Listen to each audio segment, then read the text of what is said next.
राष्ट्रीय लोक मोर्चा के प्रमुख उपेंद्र कुशवाहा ने शाहाबाद इलाके में एनडीए की हार की समीक्षा की, लेकिन मीडिया से विवरण साझा करने से इनकार कर दिया। उन्होंने आगे कहा कि बैठक में उठाए गए मुद्दे केवल एनडीए नेताओं के साथ ही साझा किए जाएंगे। कुशवाहा ने आरक्षण मामले और नीट प्रश्न पत्र लीक मामले पर भी अपने विचार व्यक्त किए और दोषियों को कार्रवाई की बात की। हाँ, शाहाबाद और मगध का कुछ इलाका जहां अंतिम चरण में मतदान हुआ है, वहां एनडीए के पक्ष में अनुकूल जो अपेक्षा थी उसके हिसाब से परिणाम नहीं आया। इसलिए हमने खास करके उन इलाके के लोगों को आज बुलाया था और वहाँ सब लोगों के साथ समीक्षा हमने की है और इसके बाद फिर पूरे बिहार के लोगों को बुलाएंगे और बिहार भर की समीक्षा होगी।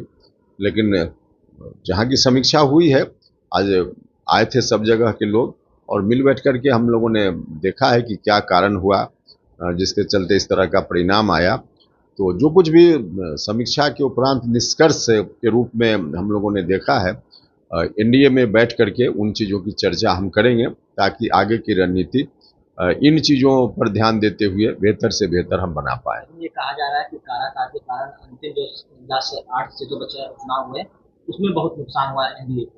नुकसान तो उस इलाके में हुआ ही है, इसमें कहाँ कोई दो राय है। एनडीए का नुकसान सबसे ज़्यादा उसी इलाके में हुआ है।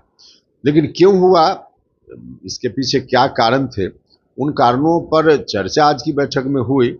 लेकिन इसको हम मीडिया के माध्यम से सार्वजनिक करें, इसकी ज़रूरत नहीं है, इसका और नुकसान ही हो सकता है।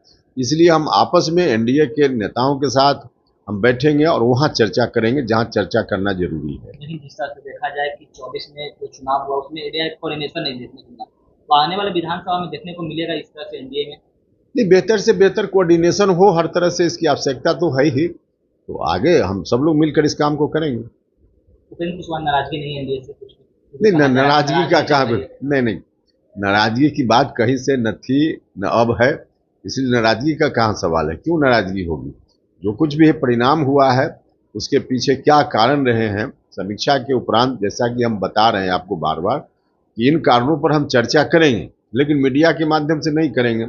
जहां चर्चा करने की जरूरत है, एनडीए का आंतरिक मामला है, तो वहां हम चर्चा करेंगे ताकि आगे की रणनीति बेहतर हम बना सकें। लेकिन विपक्ष मास्टर स्ट्रोक खेलने के लिए तैयार हो गई है 2025 में। जिस तरह से देखा जाए तो कुशवाहा जातियों को बढ़ाने में लगी हुई है। देखिए, वो सब लोगों को मालूम है कि विपक्ष के लोग मौका जरूर खोज रहे हैं और तात्कालिक रूप से उनको भले कहीं लाभ मिल गया हो, वरना विपक्ष कुछ नहीं कर पाएगा। हम सब लोग मिलकर एनडीए के लोग पूरी मजबूती के साथ काम करेंगे, बेहतर से बेहतर रणनीति बनाएंगे, विपक्ष कुछ नहीं कर पाएगा। अंतिम सवाल है सर, आरक्षण का जिस तरह से दायरा बढ़ाया गया था बिहार में, अब हाईकोर्ट उसमें स्टे लगा दी है। इसमें कर रहे हैं विपक्ष की हम लोग जान रहे थे कि ऐसा होने वाला है क्योंकि अपनी बात नहीं रख पाए। नहीं, विपक्ष के लोग जो कुछ भी कहें, कोर्ट का फैसला हुआ है। निश्चित रूप से हमने भी कहा है हाईकोर्ट का फैसला दुर्भाग्यपूर्ण है और सरकार को आगे अपील में जाना चाहिए। तेजस्वी यादव आभार यात्रा निकाला 15 अगस्त में पूरे बिहार में, क्योंकि जीरो से 4 सीट लाए हैं, उसको आभार यात्रा निकालते रहे आभार यात्रा, उससे क्या फर्क पड़ता है। उन्हीं की पार्टी जो पहले सत्ता में होती थी, देश की सत्ता में, राज्य की सत्ता में, आज 4 सीट ला करके बहुत संतुष्ट नजर आ रहे हैं, तो आभार यात्रा निकालते रहें। इसी तरह का परिणाम विधानसभा चुनाव में भी आएगा, जब विपक्ष के नेता बनने लायक भी शायद स्थिति न रहे और तब भी आभार यात्रा निकालेंगे, तो निकालते रहें।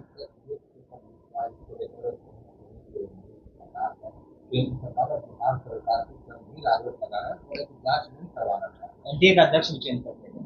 देखो, वो तो एक अलग विषय है। अध्यक्ष, देखिए, हमारा यह कहना है इस मामले में कि भारत के शिक्षा मंत्री जी देख रहे हैं इन चीज़ों को। अलग अलग राज्यों में जहाँ जहाँ जांच चल रही है तो उस पर अलग अलग एजेंसी देख रही है और कुल मिलाजुला कर जो भी उचित निर्णय होगा भारत की सरकार लेगी। साथ ही साथ यह मामला कोर्ट में भी है, तो कोर्ट से भी उचित फैसला, उचित निर्देश समय पर निश्चित रूप से जारी होगा। अब जिसका भी नाम आ रहा है, जांच होगी तो जो लोग भी गड़बड़ किए होंगे सब लोग पकड़े जाएंगे, इसमें क्या दिक्कत है। तो विधानसभा चुनाव और पूरी मजबूती के साथ हम लोग लड़ेंगे। लोकसभा चुनाव में जो कमी रह गई, जिसकी हम समीक्षा करके जानकारी ले रहे हैं, उन कमियों को दूर करेंगे और पूरी मजबूती के साथ एनडीए विधानसभा का चुनाव लड़ेगा और जीतेगा।